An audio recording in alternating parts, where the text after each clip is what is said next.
Hi there, lovely people. This is Jana here. Welcome to my channel. And today we're going to make something so easy, so delicious. We're going to use very few ingredients. It is gnocchi of sorts. I mean, we call it gnocchi, but it's actually a malfatti. It's a ricotta and spinach dumpling. Super fluffy, super light, super healthy. And we're going to use the ricotta that we made a few months ago. I want to link the recipe over there. It's a nut ricotta that we made. And what is it, the nut ricotta or a soy ricotta? I don't remember. Either one. And but if you don't have that, if you don't want to make it, you just buy your regular vegan ricotta, and it works just as fine. And first we're going to blanch the spinach. You can either saute it or simmer it or steam it. It's up to you. And then we're going to chop it very finely.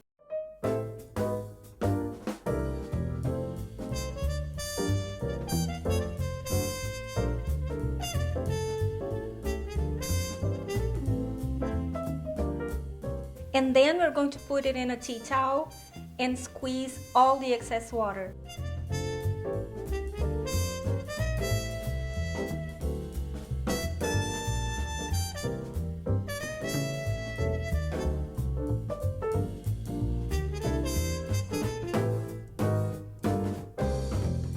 Alright, and now that we have our spinach ready, we're going to add it to a bowl. And we're going to add our homemade vegan ricotta.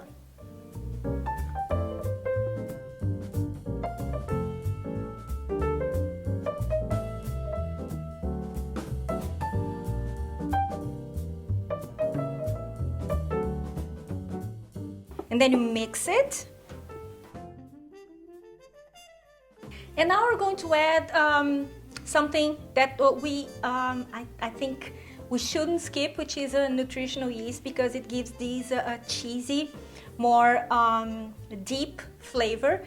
If you don't have access to nutritional yeast, again, I made a substitute. I'm gonna leave it on a card over there, as well as on the description box below. Try not to skip it, because it's like I said, it gives these cheesy, more complex taste to it.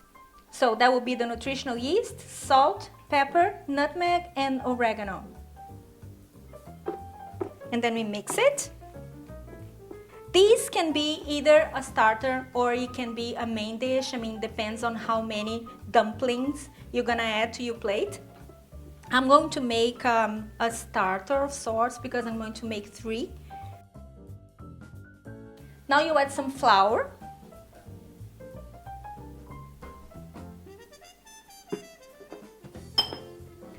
And you keep mixing it.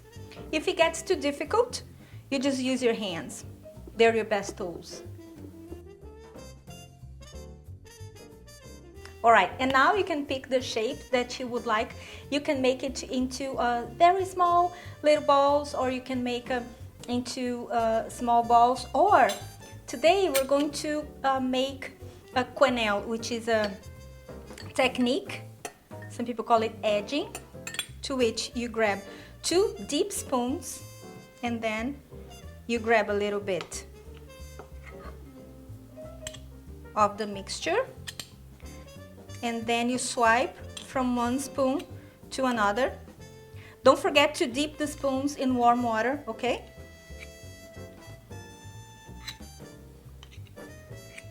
Right.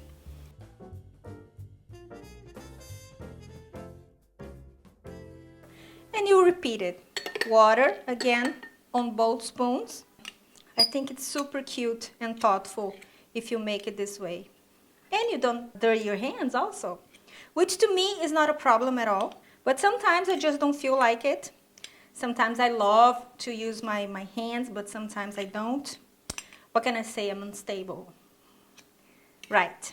And then you place it to a floured plate, okay? Now it's very important. We put it in the fridge, no cover, no nothing, for 20 minutes. We want 2 things by doing this step. We want the mixture to firm up, so it's going to be easier to simmer it. We're going to simmer it for 1-2 minutes. And 2, we want to create a film. The coldness in your fridge is going to create a film around it, so it's going to protect it a little bit. Or if you want, you can flour all over the surface of your dumplings, but I don't want to do it, so the fridge it is. Alright, so I have left my gnocchi, aka malfatti, aka nudi, whatever you want to call it, dumplings, whatever, in my fridge for 20 minutes, and now we're going to simmer it. Pay attention to this very important detail.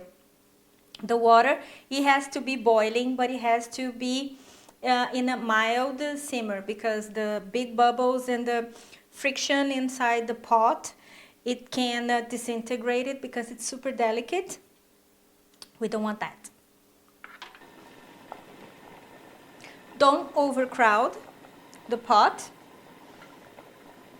because every time you add something cold in a boiling or simmering water, the water temperature is going to drop, and then what you have boiling there might disintegrate, so careful with that. When they float, they're ready. That will take like 1 minute, 1.5 minutes, or 2 minutes, depending on how big your dumplings are. Mine are almost ready. Now we take it, remove from the water gently. We place it in either a tea towel or a paper towel.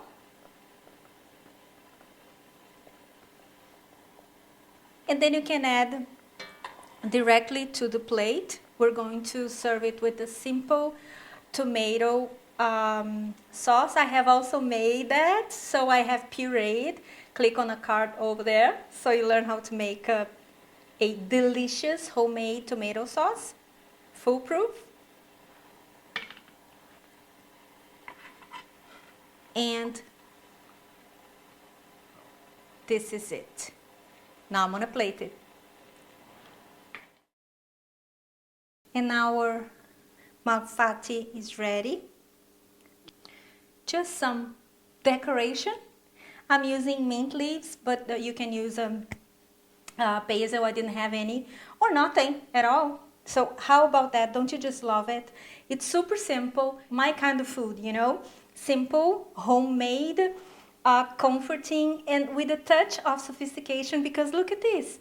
It's impressive, isn't it? And people are gonna look at it, oh my God, that's such a chefy plate, and they would never imagine how easy it is to make.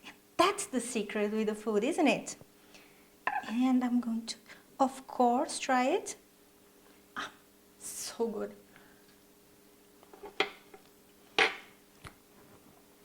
I have nothing to say but superb.